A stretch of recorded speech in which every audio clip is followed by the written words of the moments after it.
Le guerrier tchèque, le joueur retenu flashy H&M, un des joueurs les plus détestés sur le circuit, en somme Tomas Berdych. Salut les talkers, j'espère que vous allez bien et que vous êtes prêts pour Wimbledon qui arrive à grands pas. Je suis très content de vous retrouver aujourd'hui pour le 3e épisode des Grands du Jeu qui fait suite aux épisodes initiaux consacrés à Nikolai Davydenko et Robin Söderling. Et comme dans le cadre des 2 épisodes précédents, vous allez retrouver les mêmes chapitres. Donc j'aurai bien évidemment un mot sur le style de jeu de Tomas Berdych, mais également sur son palmarès et sur sa personnalité, que ce soit sur le court ou en dehors du court. Par la suite, j'évoquerai les rivalités marquantes qu'il a rencontrées au cours de sa carrière, mais également le match qui m'a le plus marqué, ainsi que le tournoi qui m'a le plus marqué, sa plus belle épopée en carrière. Et ensuite, je conclurai avec ses sponsors, ses affaires et son après-carrière. Donc c'est parti, let's go!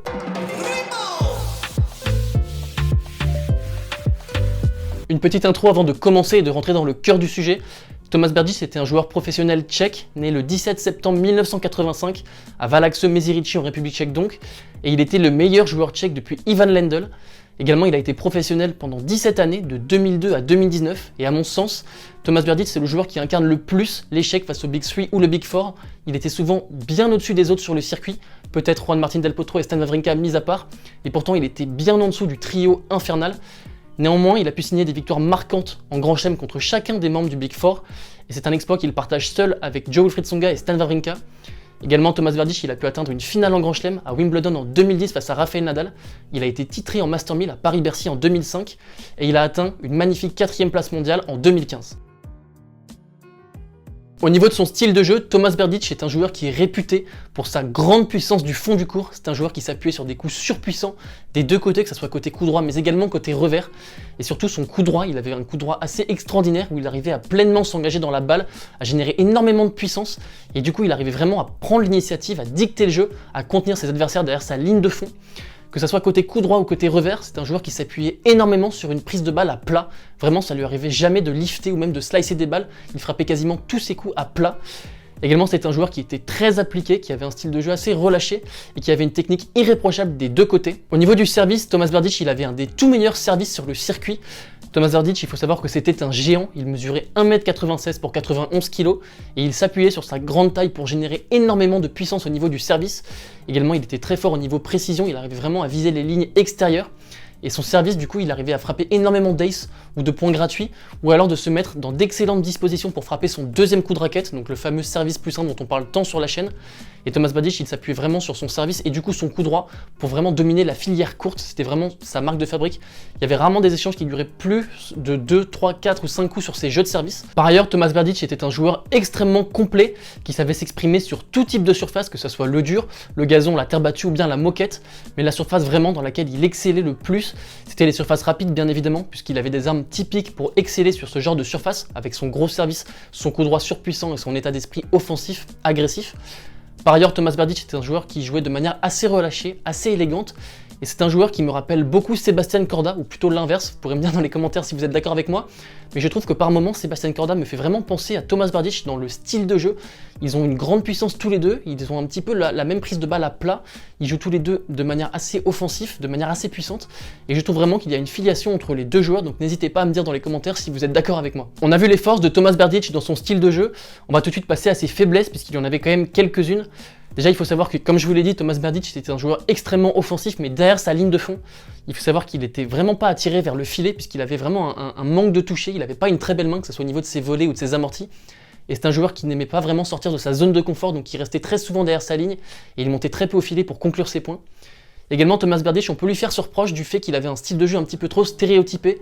Il ne changeait jamais de tactique en cours de match, donc si le scénario du match se passait mal, ou quel que soit l'adversaire, et quand on a un adversaire qui retourne bien et qui défend bien, à la manière d'un Rafael Nadal, d'un Roger Federer ou d'un Novak Djokovic, c'est tout de suite un petit peu compliqué. Il n'arrivait pas à inverser la tendance d'un match, un petit peu à la manière d'Andrei Rublev, il n'avait pas vraiment de plan B. Andrei Rublev, on connaît son style de jeu, il est identifié, gros service, gros coup droit, et si ça passe pas, il va taper encore plus fort, et Tomas Berdych était un petit peu la même chose.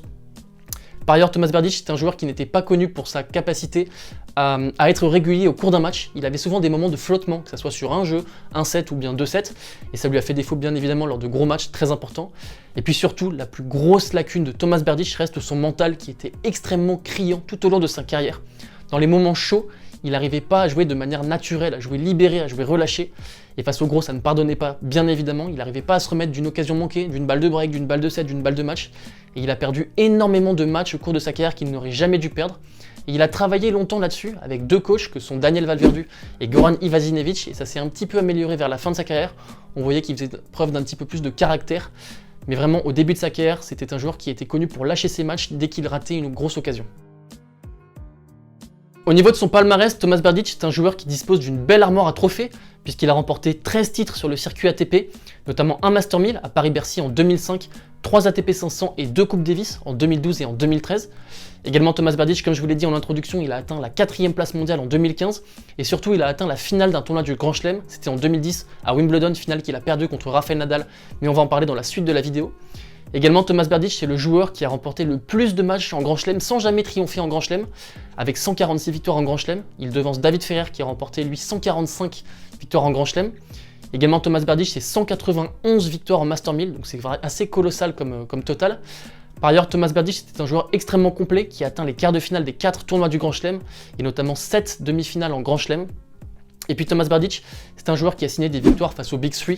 Il a signé 13 victoires face aux membres du Big 3, 6 contre Roger Federer, 4 contre Rafael Nadal et 3 contre Novak Djokovic.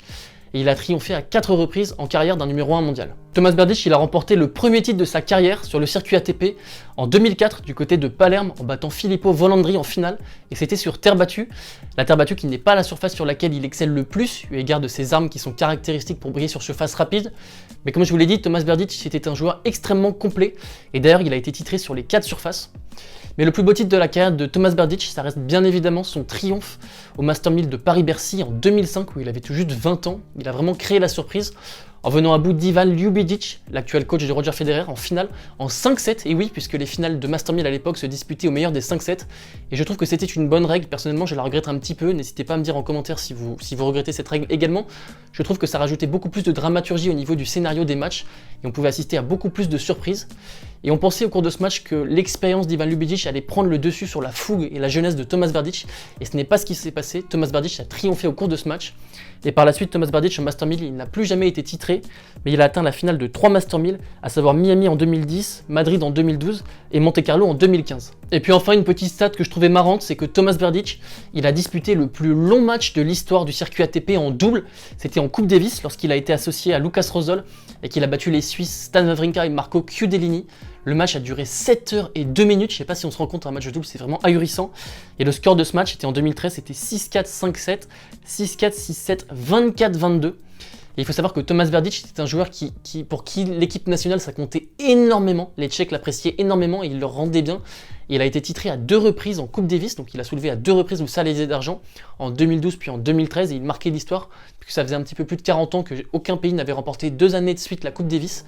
Et d'ailleurs en 2013, la République tchèque a signé un exploit assez dingue, puisqu'ils ont remporté les 3 compétitions disputées par l'équipe nationale, à savoir la Coupe Davis, la Fed Cup et la Hopman Cup. Ah là là, la personnalité de Tomas Berdych. On pourrait tenir 10 ou 15 minutes là-dessus, puisqu'en 17 ans de carrière, il a fait couler énormément d'encre au niveau de son comportement sur le court. Il faut savoir que Tomas Berdych, il ne s'est pas fait que des amis en 17 ans de carrière, bien au contraire.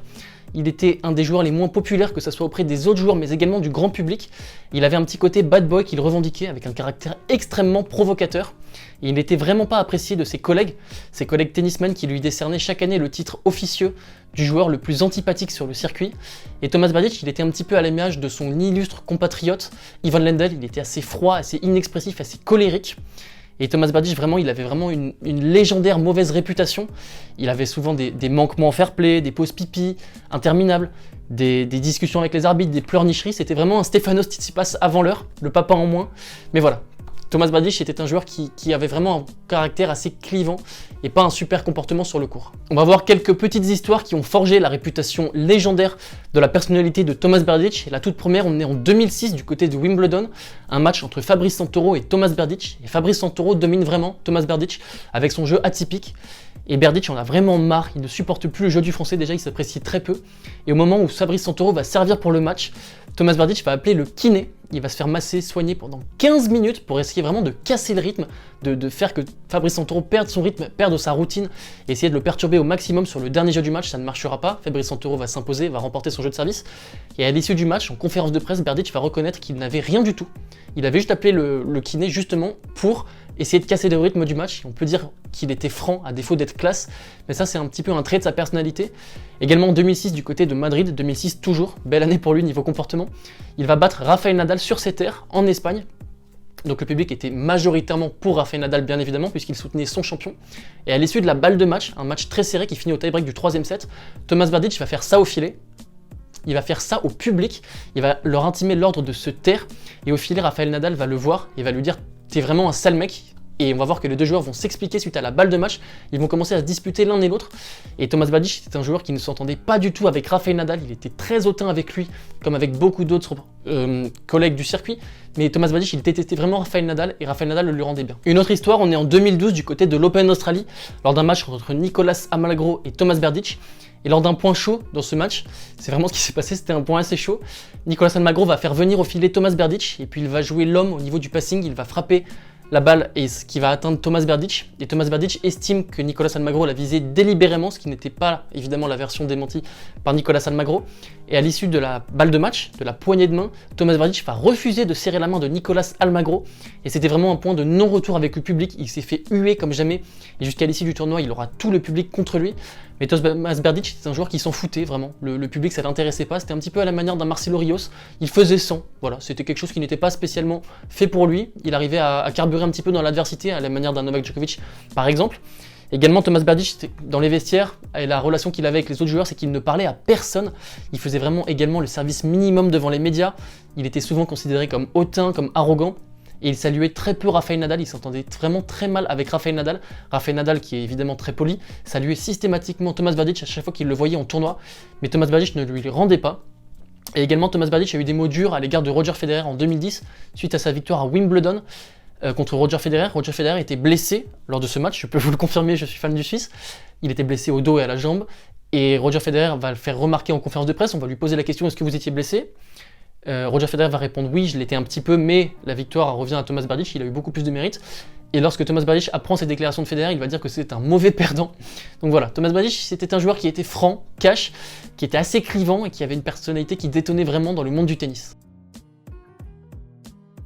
Au niveau des rivalités qui ont rythmé sa carrière, j'ai choisi de m'attarder sur les rivalités qu'il a rencontrées face à chacun des membres du Big Three, puisqu'il les a jouées à de nombreuses reprises, il a pu triompher contre eux, 6 reprises contre Federer, 4 contre Nadal et 3 contre Novak Djokovic, mais il a également perdu à de nombreuses reprises contre ces 3 joueurs-là, il a au moins 20 défaites contre chacun des 3. On va commencer tout de suite par sa rivalité contre Novak Djokovic, il a signé 3 victoires contre lui, 2 victoires à Wimbledon en 2010 puis en 2017, et également une autre à Rome en 2013 sur terre battue. Il a signé 25 défaites contre Novak Djokovic, 3 victoires pour 25 défaites, donc un ratio clairement négatif. Et notamment une finale de Monte-Carlo en 2015, une finale assez serrée en 3-7, entre deux compatriotes, j'ose dire, puisque les deux joueurs sont des résidents monégasques, ils habitent tous les deux ici. Et voilà, la balance penche clairement du côté serbe, mais il a réussi à le battre en Grand Chelem à 2 reprises, donc c'est quand même quelque chose de notable de la part de Tomas Berdych face à Novak Djokovic. On passe à sa rivalité contre Rafael Nadal désormais, et contre Rafael Nadal, le bilan de Tomas Berdych est de 4 victoires pour 20 défaites. Il faut savoir que Tomas Berdych avait pourtant très bien commencé face à Rafael Nadal, puisqu'il avait remporté 3 de leurs 4 premiers matchs, avant de se manger un sévère 19-1, donc ça fait mal, c'est ça dans les dents. Et Tomas Berdych a triomphé systématiquement de Rafael Nadal sur dur, donc à savoir à Cincinnati, au Canada, à Madrid à l'époque où le tournoi se jouait sur dur, et en Grand Chelem, une rouste vraiment qu'il a infligée aux Mallorquins à l'Open d'Australie en 2015, 7-6, 6-0, 7-5, vraiment une victoire très sèche en 3-7, très expéditif.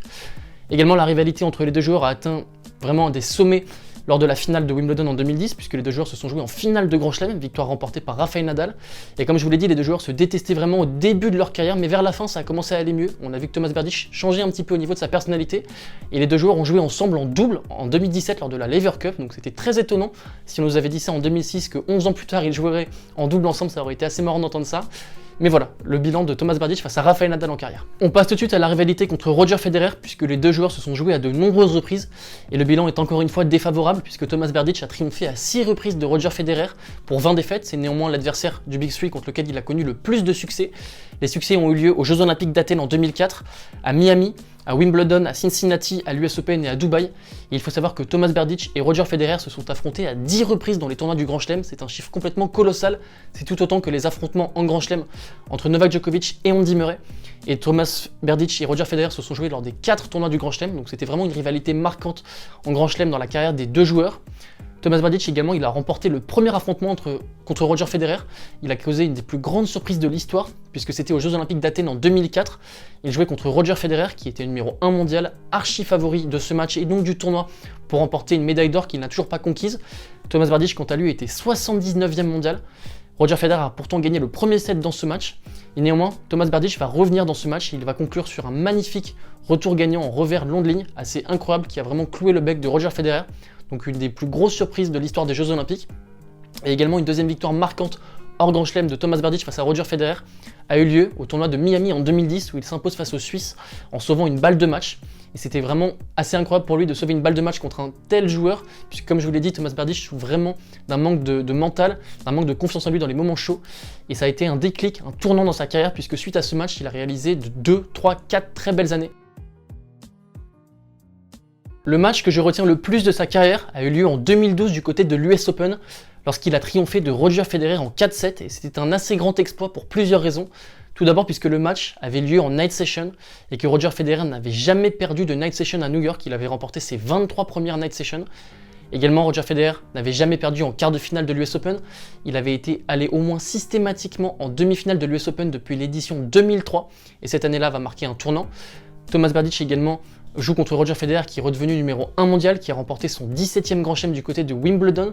Donc vraiment tous les indicateurs sont du côté de Roger Federer, d'autant plus que Roger Federer a eu 4 jours de repos suite au forfait de Mardy Fish, puisque Mardy Fish, je vous invite vraiment à voir son documentaire sur Netflix. Il nous apprend qu'il a déclaré forfait contre Roger Federer en raison d'un trop-plein de pression. Et ce documentaire met vraiment l'accent sur la santé mentale des joueurs, donc je vous invite vraiment à voir ce documentaire. Mais ça, c'était pour la parenthèse.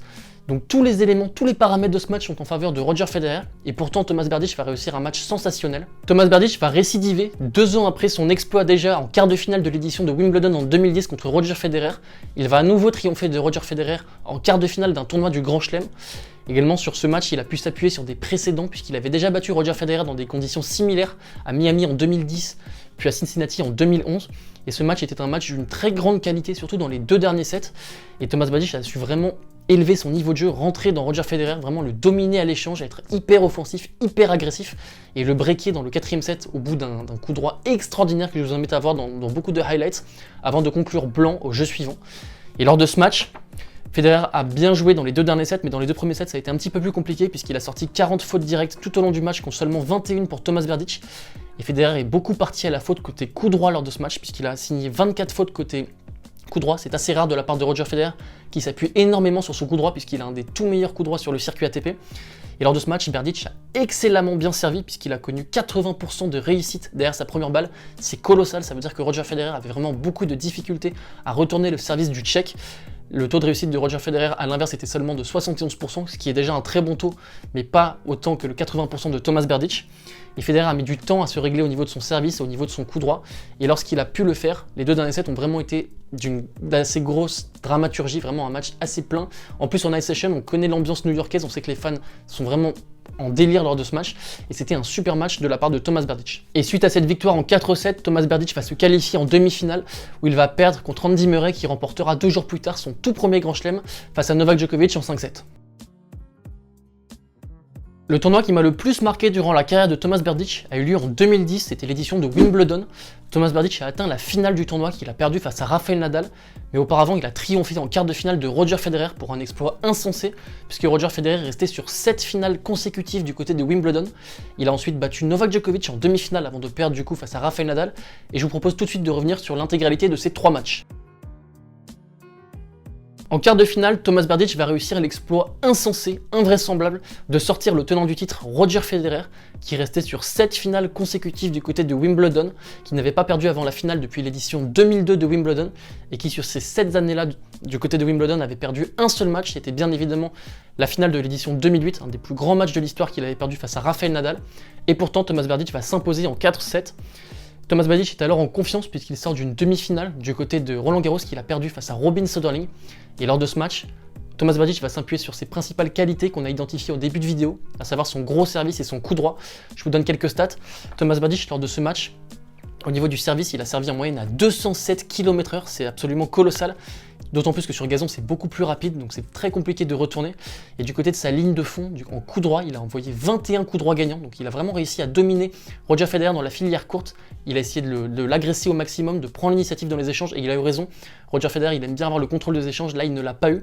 Et une autre raison de sa victoire, c'est que Thomas Berdych a été extrêmement fort sur les points chauds justement, ce qui est assez rare, puisque je vous ai expliqué les lacunes criantes de Thomas Berdych au niveau du mental, et lors de ce match, il a su être bon dans les moments chauds, dans les moments importants, puisqu'il a sauvé 7 balles de break sur 8, il a vraiment connu une grande réussite sur ses engagements, et à l'inverse, il en a converti 4 sur 6, donc il a vraiment été un cran au-dessus de Roger Federer sur les points chauds. Une autre preuve de sa nouvelle force mentale, c'est qu'il a sauvé une balle de break dans le tout dernier jeu du match, et c'est un point qu'il aurait sûrement laissé échapper les années précédentes, mais comme je vous l'ai dit, en début d'année 2010, il a battu Roger Federer en sauvant une balle de match, et ce match a été un déclic pour lui. On voit qu'il a pu s'appuyer sur ce match au moment de battre Roger Federer lors de ce fameux quart de finale de Wimbledon en 2010, et la conséquence de ce match, c'est que Federer va sortir du top 2 mondial pour aller se placer à la 3e place mondiale, et ça n'était pas arrivé depuis 2003. Suite à sa victoire contre Roger Federer en quart de finale, Thomas Berdych va réussir un nouvel exploit en demi-finale contre le Serbe Novak Djokovic. Il n'était encore une fois pas favori de ce match pour plusieurs raisons. Tout d'abord parce qu'il avait perdu ses 2 premiers affrontements contre Novak Djokovic, il ne lui avait jamais pris un set. Également puisque Novak Djokovic à l'issue du tournoi était assuré de la place de numéro 2 mondial, puisqu'il allait switcher avec Roger Federer. Également à l'époque, et même toujours aujourd'hui, Novak Djokovic avait beaucoup plus d'expérience que Thomas Berdych. Il avait déjà disputé 6 demi-finales en Grand Chelem, dont une à Wimbledon en 2007 et pour un titre déjà en Grand Chelem à l'Open d'Australie en 2008 contre Joe-Wilfried Tsonga, tandis que Thomas Berdych avait simplement disputé une demi-finale en Grand Chelem, c'était un mois plus tôt du côté de Roland Garros face à Robin Söderling, et pourtant Thomas Berdych va s'imposer en 3-7, assez serré mais néanmoins en 3-7, une vraie démonstration, et il va devenir le premier Tchèque à atteindre la finale de Wimbledon depuis Ivan Lendl en 1990. Thomas Berdych va donc s'imposer en 3-7 lors de ce match, 6-3, 7-6, 6-3, une victoire assez confortable qui a néanmoins vu un tournant dans ce match, pas dans le premier set que Thomas Berdych a remporté de manière assez confortable, mais dans le deuxième set, puisque Thomas Berdych va servir pour le set à 6-5 avant de se faire débreaker.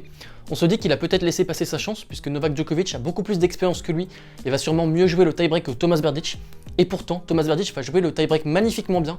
Il va mener 6-2 avant de se faire remonter à 6 partout. Et à ce moment-là, on ne peut s'empêcher de penser au tie-break du deuxième set de l'édition 2009 de la finale entre Roger Federer et Andy Roddick, où Andy Roddick va mener 6-2 avant de se faire remonter et de perdre le match contre Roger Federer. Et bien là c'est ce qui arrive, puisque Thomas Berdych mène 6-2 dans le tie-break du deuxième set face à Novak Djokovic avant de se faire remonter.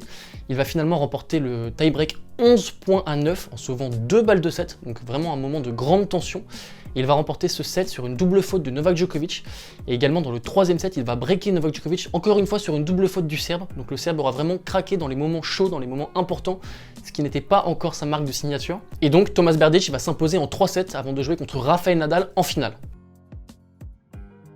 Lors de cette finale contre Rafael Nadal, Thomas Berdych était clairement pris par l'enjeu, il n'a pas su se libérer, jouer relâché dans les moments chauds. Je vous l'ai dit en début de vidéo, il n'arrivait pas vraiment à se libérer, à jouer relâché, et ça s'est vu tout au long de ce match. On a vu Rafael Nadal qui était beaucoup plus confiant, et à l'issue de ce match, Rafael Nadal va remporter son 8e Grand Chelem. Le temps passe vite.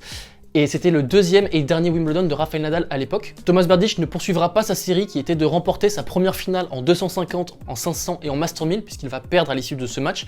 On a vu qu'il était beaucoup trop timoré, il n'osait pas prendre l'initiative dans les échanges, il attendait un petit peu. C'était vraiment Rafael Nadal qui dictait le jeu. Également Thomas Berdych, il a très mal servi tout au long de ce match, seulement 48% de première balle, donc à peine 1 sur 2.